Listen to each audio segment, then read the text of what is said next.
बाबा जी और हुजूर जी की प्यारी साथ संगत जी, राधा स्वामी जी, आज के इस वीडियो में बेंगलोर की संगत के लिए बेहद खास होने वाली है, क्योंकि नए बने खूबसूरत बेंगलोर सेंटर में बाबा जी और हुजूर जी के पहुंचने से संगत के बीच बहुत ज़्यादा खुशी की लहर दौड़ गई है। सेंटर में संगत की भारी मौजूदगी रही और बाबा जी ने कार दर्शन के साथ साथ संगत के सवालों के जवाब भी दिए।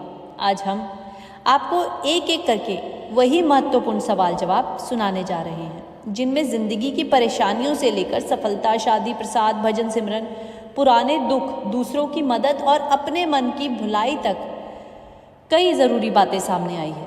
लेकिन संगत जी, इस पूरे कार्यक्रम में एक बात ऐसी भी रही जिसने सभी का ध्यान अपनी तरफ खींच लिया। जब बाबा जी ने नए सेंटर की सेवा को देखा और वहाँ के सेक्रेटरी साहब की सेवा की तारीफ की, तो बाबा जी ने हुजूर जी की तरफ देखा, मजाकिया अंदाज में ऐसी बात कह दी कि वहाँ मौजूद हर व्यक्ति के चेहरे पर मुस्कान आ गई। और इसके साथ ही बाबा जी ने अपनी कोठी से पहले संगत की सुविधाओं को प्राथमिकता देने की जो बात कही, वह भी अपने आप में बहुत बड़ी सीख है। तो संगत जी, आज की वीडियो में आपको बेंगलोर सेंटर से जुड़ी पूरी जानकारी, बाबा जी के दर्शन, महत्वपूर्ण सवाल जवाब और बाबा जी द्वारा की गई इन अनमोल बातों को विस्तार से सुनाने जा रही हूँ। संगत जी, वीडियो को अंत तक ज़रूर सुनिएगा और वीडियो शुरू करने से पहले आप सब लोगों से विनती है कि कमेंट बॉक्स में राधा स्वामी ज़रूर लिखिएगा जी, और अपने शहर का नाम ज़रूर लिखिएगा। और संगत जी, ये सवाल जवाब उन सब तक पहुँचाइएगा जो साथी सत्संगी बेंगलोर सत्संग घर नहीं जा पाए किसी भी वजह से। संगत जी, वीडियो शुरू करने से पहले आप सबके साथ हमेशा की तरह एक शब्द गुनगुनाना चाहती हूँ।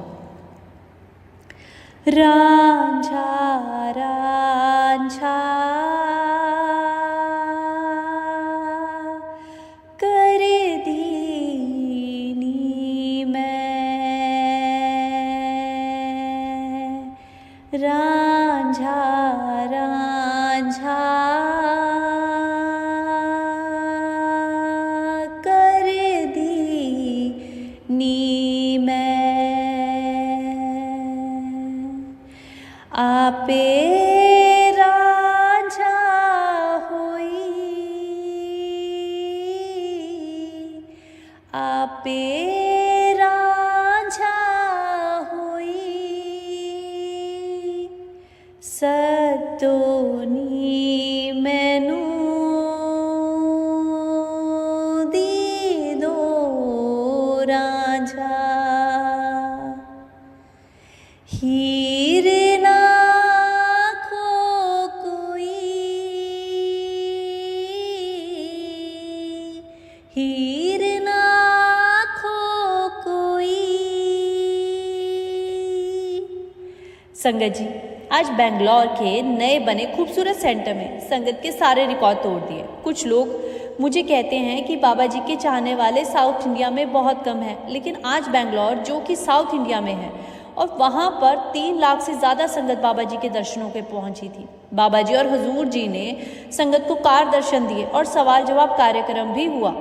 एक एक करके आपको सारे सवाल जवाब सुनाने जा रही हूँ। एक बहन ने कहा, बाबा जी आपका शुक्र है जो आपने हमारे लिए बेंगलोर में इतना खूबसूरत सेंटर बनाकर तैयार कर दिया। बाबा जी ने कहा कि बेटा, मैंने इसमें कुछ भी नहीं किया, जो कुछ भी किया है वो आप सभी ने किया है। मैं तो वहाँ आराम से बैठा रहा, आप सब ने अपनी सेवा करके इतना सुंदर सेंटर बना दिया, धन्यवाद तो आपका बनता है। फिर एक भाई ने बाबा जी से बड़ी सहजता से पूछा कि बाबा जी, हम अपनी ज़िंदगी में किसी चीज़ को हासिल करने के लिए बहुत मेहनत करते हैं, पूरी कोशिश करने के बावजूद वो चीज़ हमें नहीं मिलती तो हमारा मन बहुत टूट जाता है और हम निराश हो जाते हैं। ऐसे समय में हमें अपने आप को दोबारा संभालने के लिए क्या करना चाहिए? तो बाबा जी ने मुस्कुराते हुए कहा, बहुत ही हल्के मजाकिया अंदाज में, कि हमारे समय में तो ऐसी कोई चीज़ नहीं हुआ करती थी।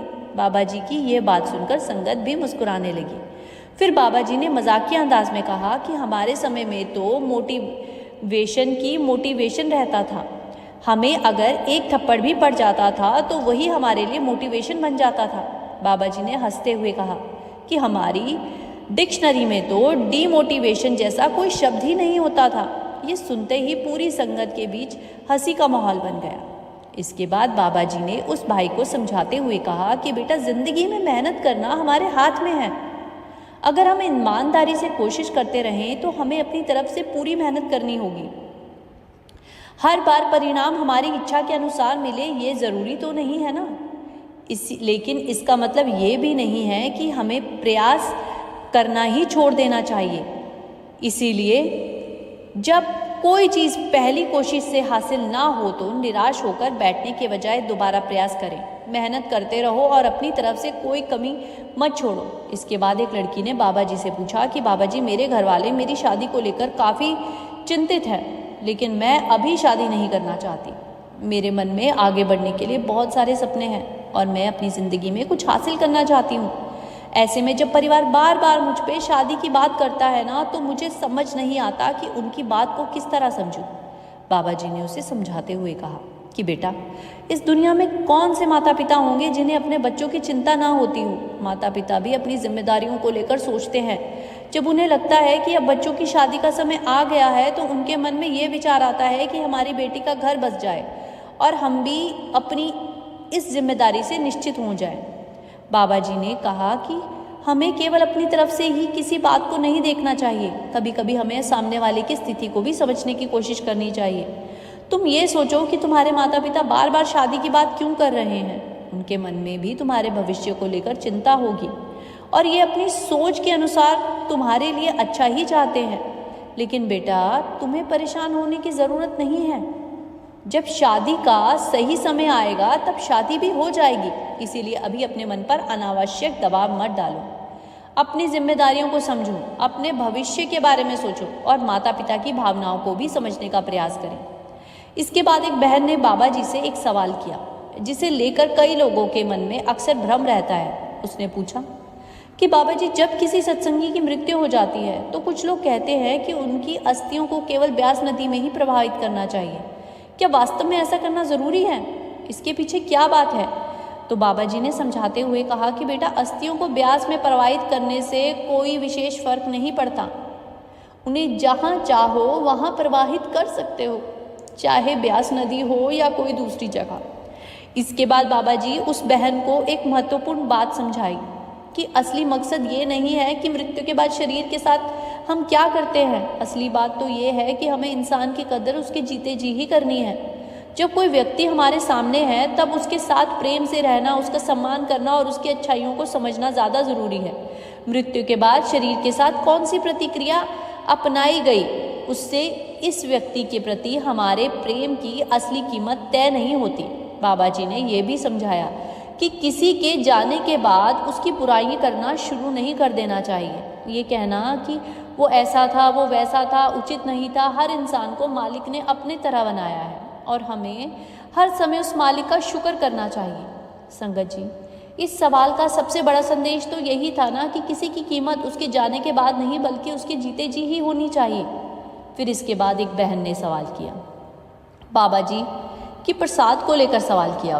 उसने कहा कि बाबा जी, संगत के बाद जो प्रसाद हमें मिलता है सत्संग के बाद, क्या उसके लिए कोई ऐसा नियम बनाना चाहिए कि हमें उसे रोज़ ज़रूरी खाना है? बाबा जी ने कहा कि बेटा, ये तुम्हारी इच्छा पर निर्भर करता है। प्रसाद खाना है या नहीं खाना है ये कोई ऐसी बाध्यता नहीं है। प्रसाद का मुख्य उद्देश्य इतना है कि जब हमें वो मिले तो हमारे मन में मालिक की याद बनी रहे और हमें ये एहसास रहे कि ये उसकी ओर से मिला हुआ प्रसाद है। इसके अलावा उसे लेकर और कोई अनावश्यक नियम बनाने की ज़रूरत नहीं है। फिर उस लड़की ने आगे पूछा कि बाबा जी, जब मैं वही बाहर जाती हूँ तो मेरी मम्मी मुझे प्रसाद खिलाकर भेजती है। क्या इस तरह प्रसाद खाने से भी कोई विशेष बात होती है? तो बाबा जी ने कहा कि बेटा, हर व्यक्ति की अपनी भावना और अपनी सोच है। अगर तुम्हारी मम्मी तुम्हें प्रेम से प्रसाद देती है तो तुम्हें उसे खुशी से खाना चाहिए। अगर तुम्हारी मम्मी तुम पे इतना प्यार बरसाती है तो तुम्हें उसे लेना चाहिए, क्योंकि माँ और बेटी का रिश्ता बहुत गहरा है। अगर वो तुम्हारे प्यार से अगर तुमसे कुछ देती है तो उसे उसी प्रेम के साथ स्वीकार भी करना चाहिए। इसके बाद एक भाई ने बाबा जी से पूछा कि बाबा जी, हम अपनी ज़िंदगी में सफल होना चाहते हैं, हमें क्या करना चाहिए ताकि हम अपने जीवन में कामयाब हो सकें? तो बाबा जी ने समझाते हुए कहा कि बेटा, हमारे पास दिन में 24 घंटे होते हैं और ये समय कम नहीं है। दुनिया में जो लोग आज कामयाब है उसके पास ही दिन में 24 घंटे ही थे। अगर हम अपने समय को सही तरीके से बांट लें, पढ़ाई लिखाई के लिए भी पर्याप्त समय निकाला जाए। उन्होंने कहा कि सिर्फ पढ़ाई या काम से ही पूरा समय नहीं लगा देना है, अपनी मेहनत सेहत का भी ध्यान ज़रूरी है।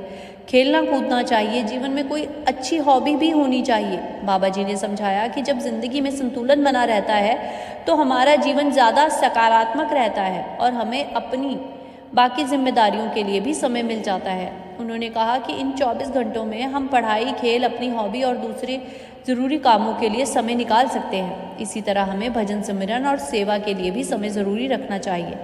यानी सफलता का मतलब सिर्फ इसी एक क्षेत्र से आगे निकलना नहीं है। जीवन के अलग अलग हिस्सों को सही तरीके से संभालना भी उतना ही ज़रूरी है। इसके बाद एक लड़की ने बाबा जी से अपनी पढ़ाई को लेकर सवाल किया। उसने कहा कि बाबा जी, मैंने अभी 12वीं पास की है और मैंने डॉक्टर बनने की पढ़ाई शुरू की है। क्या मैंने अपने लिए सही फैसला किया है? तो बाबा जी ने मुस्कुराते हुए कहा कि बेटा, अगर मैं कह दूं कि तुमने सही नहीं किया तो शायद तुम निराश हो जाओगी, और अगर मैं कह दूं कि तुमने बिल्कुल सही किया तो तुम्हें बहुत खुशी होगी। फिर बाबा जी ने उसे एक महत्वपूर्ण बात समझाई। उन्होंने कहा कि बेटा, तुम्हें खुद अच्छी तरह पता है कि तुम्हें जो फैसला किया है वो तुम्हारे लिए सही है या गलत। तुम अपने बारे में जितना जानते हो उतना कोई और व्यक्ति नहीं जान सकता। इसीलिए हर फैसले के लिए दूसरों को जवाब देने के बजाय कभी कभी खुद से ही सवाल करना चाहिए। अपने आप से पूछो कि मैंने यह निर्णय क्यों लिया? क्या मैं इसके लिए पूरी तरह तैयार हूँ? क्या मुझे अपने इस रास्ते पर मेहनत करने की इच्छा है? बाबा जी ने उसे यही समझाया कि अपने जीवन में फैसलों को समझने के लिए सबसे पहले भीतर झांकना ज़रूरी है। फिर एक बहन ने कहा, बाबा जी, कई बार वर्तमान से सब ठीक चल रहा होता है, फिर भी मन अचानक कई सवाल, पुरानी कोई ना कोई बात याद करके दुखी हो जाता है। उस समय हमें समझ नहीं आता कि इन विचारों को कैसे रोका जाए। तो बाबा जी ने समझाया कि बेटा, मन का स्वभाव ही ऐसा है, जहाँ उसे कोई स्वाद मिलेगा वहाँ वो बार बार लौटेगा। अगर उसने उसे दुख अपनाना या पुरानी घटनाओं को पकड़ने की आदत डाल दी है तो वह उन्हीं बातों को दोहराता रहेगा, क्योंकि मन को उन बातों में मज़ा आता है। लेकिन याद रखो, जो घटना बीत चुकी है अब वो तुम्हारे हाथ में नहीं है। तुम्हारे हाथ से केवल आज का समय है। जब पुरानी बातें याद आए तो उससे लड़ो मत, बस अपने मन से कहो जो हो गया सो उसमें मालिक के चरणों में छोड़ दिया। फिर ध्यान से किसी अच्छे काम में, सेवा, भजन, सुमरन की तरफ अपना ध्यान लगाओ। धीरे धीरे मन को नई दिशा मिलने लगेगी। फिर एक भाई ने कहा कि बाबा जी, कई बार हम किसी को सच्चे मन से मदद करते हैं लेकिन बाद में वही व्यक्ति हमारे खिलाफ हो जाता है। तब मन में बहुत पछतावा होता है कि हमने इसकी मदद की ही क्यों। तो बाबा जी ने उससे कहा कि किसी की मदद करने से पहले अपनी नीयत देखो और मदद करने के बाद उसका परिणाम मालिक पर छोड़ दो। अगर तुम्हारी भावना साफ थी तो सामने वाला तुम्हारे साथ क्या करता है वो उसके अपने कर्म है। हर आत्मा को अपने कर्मों का हिसाब खुद ही देना होता है। आगे बाबा जी ने कहा कि किसी का भला करोगे लेकिन विवेक के साथ करो। अगर कोई तुम्हारी सरलता का गलत फ़ायदा उठाता है तो उससे दूरी बनाना भी शुरू कर दो। फिर एक बहन ने कहा, बाबा जी, हमारी एक आदत बन गई है कि जब तक सामने वाला हमारी बात स्वीकार ना कर ले तब तक हमें चैन नहीं मिलता। बाबा जी ने उसे समझाया कि बेटा, कई बार इंसान को सच्चाई से ज़्यादा अपनी जीत प्यारी होती है। उसे लगता है कि अगर सामने वाला मेरी बात मान रहा है ना तो मैं ही साबित हो गया, मैं सही हूँ। लेकिन आध्यात्मिक जीवन में हमें बहस नहीं करनी है। कई बार चुप रह जाना ही सबसे बड़ी जीत होती है। तुम अपनी बात समझा दो लेकिन उसके बाद सामने वाला उसे मानने या ना मानने या उसके ऊपर छोड़ दो। याद रखो, तुम्हारा उद्देश्य सामने वाले को हराना बिल्कुल नहीं है, अपने मन को संभालना है। अगर एक छोटी बहस तुम्हारा पूरा दिन खराब कर देती है तो सोच कर देखो कि नुकसान किसका हुआ। इसलिए हर बात का जवाब देना ज़रूरी नहीं है। कुछ बातें समय पर छोड़ दो। धीरे धीरे तुम्हें महसूस होगा कि मन की हर जगह अपनी बात मनवाने की ज़रूरत ही नहीं रह गई। फिर एक भाई ने कहा कि बाबा जी, कई बार हमें लगता है कि हमारे लिए कोई चीज़ बहुत अच्छी है, हम पूरी मेहनत भी करते हैं, उसके लिए प्रार्थना भी करते हैं, फिर भी वह चीज़ हमें नहीं मिलती। बाद में पता चलता है कि शायद उसका ना मिलना हमारे लिए अच्छा था, लेकिन उस समय ये समझ क्यों नहीं आता? तो बाबा जी ने समझाया कि बेटा, क्योंकि इंसान केवल आज को देखता है। आज कोई चीज़ हमें अच्छी लगती है तो हम चाहते हैं कि वो आज ही हमें मिल जाए। बाबा जी ने उदाहरण देते हुए समझाया कि तुम सड़क पर खड़े होकर केवल अगले मोड़ तक देख सकते हो, लेकिन जो ऊपर बैठा है वो कुल मालिक, वो पूरी सड़क देख सकता है। तुम किसी चीज़ को अपने लिए अच्छा समझकर मांगते हो, लेकिन तुम्हें ये नहीं मालूम कि वो चीज़ मिलने के बाद तुम्हारी ज़िंदगी किस दिशा में चली जाएगी। इसीलिए मालिक से केवल अपनी इच्छा पूरी करवाने की जिद मत करो। उससे ये बात रखो कि मालिक, जो मेरे लिए वास्तव में अच्छा है वही देना। मेरी समझ छोटी है, इसीलिए जो मेरे लिए सही हो सिर्फ वही मुझे दे दो। जब यह भावना आ जाती है तो जो मिलता है उसमें भी संतोष आता है, और जो नहीं मिलता उसके पीछे भागने की बेचैनी भी कम हो जाती है। संगत जी, ये बेंगलोर में हुए सवाल जवाब संगत जी जब आपको बताते हैं कि कल 21 अगस्त की बात, जब बाबा जी बेंगलोर सेंटर को देखने के बाद वहाँ से सेक्रेटरी साहब को धन्यवाद कहा। संगत जी, कल 21 अगस्त को बाबा जी ने बेंगलोर के नए बने विशाल और खूबसूरत सेंटर में विजिट की, और सेंटर की खूबसूरती देखते ही बेंगलोर के सेक्रेटरी साहब को कहा कि आपने तो दिल ही खुश कर दिया। बहुत खूबसूरत सेवा निभाई है आप सभी ने। मैं तहे दिल से आप सभी का धन्यवाद करता हूँ। फिर बाबा जी ने अचानक मजाकिया अंदाज में पास खड़े हजूर जी की तरफ देखा और हंसते हुए कहा कि देखा, ऐसे करते हैं सेवा। बाबा जी की इस मजाकिया बात ने माहौल को एकदम खुशनुमा कर दिया। हर कोई वहाँ पर हंसने लगा। मैं फिर से आऊँगा। सेक्रेटरी साहब ने जब कहा कि आपकी कोठी का काम शुरू करवाने जा रहे हैं, तो बाबा जी ने साफ कह दिया, कोठी की चिंता बाद में करेंगे, पहले संगत की सुविधा के हिसाब से हर वो काम करना ज़रूरी है जो अभी बाकी है। मेरी कोठी नहीं भी बनेगी तो भी कोई बात नहीं। संगत जी, बाबा जी ने इतनी बड़ी बात कह दी, सबको भावुक कर दिया। कल का दिन बेंगलोर की संगत के लिए बहुत खास था। ऐसा लग रहा था जैसे बाबा जी ने संगत को एक बहुत बड़ी खुशी दे दी हो। नए बेंगलोर सेंटर में बाबा जी के पहुंचने की खबर सुनते ही संगत की आंखों में आंसू, खुशी के आंसू आ गए। जिस बात की शायद किसी ने कल्पना भी नहीं की थी वही देखने को मिला। यहाँ सबसे खास बात बाबा जी का संगत के प्रति प्रेम दिखाई दिया। बाबा जी ने पहले ही स्पष्ट कर दिया था कि नए सेंटर में अपनी कोठी बनाने से पहले संगत की ज़रूरत वाली पूरी व्यवस्था होनी चाहिए। उनका कहना था कि सबसे पहले संगत के लिए पंडाल तैयार हो, आने जाने के लिए रास्ते बने, वॉशरूम की व्यवस्था हो, कंटेनर लगाए जाएं, लंगर घर तैयार हो, पार्किंग की उचित व्यवस्था की जाए। उनकी अपनी कोठी बाद में भी बनाई जा सकती है। सोचिए संगत जी कि संगत के प्रति इससे बड़ा प्रेम और क्या हो सकता है। बाबा जी ने अपनी सुविधा को पीछे रखते हुए पहले संगत की सुविधा को प्राथमिकता दी।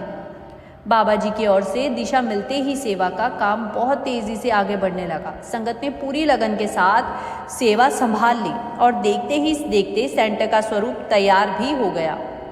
संगत जी, नया सेंटर जिस जगह बनाया गया है ना, वहाँ प्राकृतिक वातावरण भी बेहद सुंदर है। आसमान, नदी, हिल्स का इलाका है और चारों तरफ ऊंचे ऊंचे पहाड़ खूबसूरत दिखाई देते हैं।